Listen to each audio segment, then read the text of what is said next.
my crew ain't supposed to know it, even if it means going toe to toe with the Benz. You know it don't matter. I never drag them in battles that I can handle unless I absolutely have to. I'm supposed to set an example. I need to be the leader. My crew looks for me to guide them. Some shit up and just pop off. I'm supposed to be beside him. That job said I tried to squash it. It was too late to stop it. There's a certain line you just don't cross, and he crossed it. I heard him say Haley's name on the song and I just lost it. It was crazy. This shit went wavy on some Jay-Z and Nas shit. And even though the battle was won, I feel like we lost it. I spent so much energy on it. Honestly, I'm exhausted and I'm so caught in it. I almost feel I'm the one who caused it. This ain't what I'm in hip-hop for. It's not why I got it. That was never my object for someone to get killed. Why would I want to destroy something I helped build? That wasn't my intentions. My intentions were good. I went through my whole career without ever mentioning it.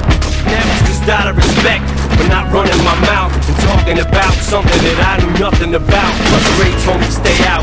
This just wasn't my beef, so I did. I just fell back, watching gritting my teeth while he's all over the TV. Down talking to man who literally saved my life. Like fuck it, I understand. This is business, and this shit just isn't none of my business. But still know when this shit can pop off at any minute.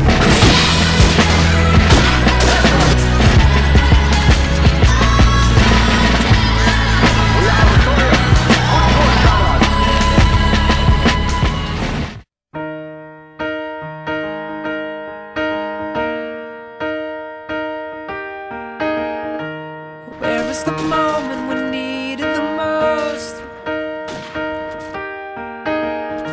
You kick up the leaves and the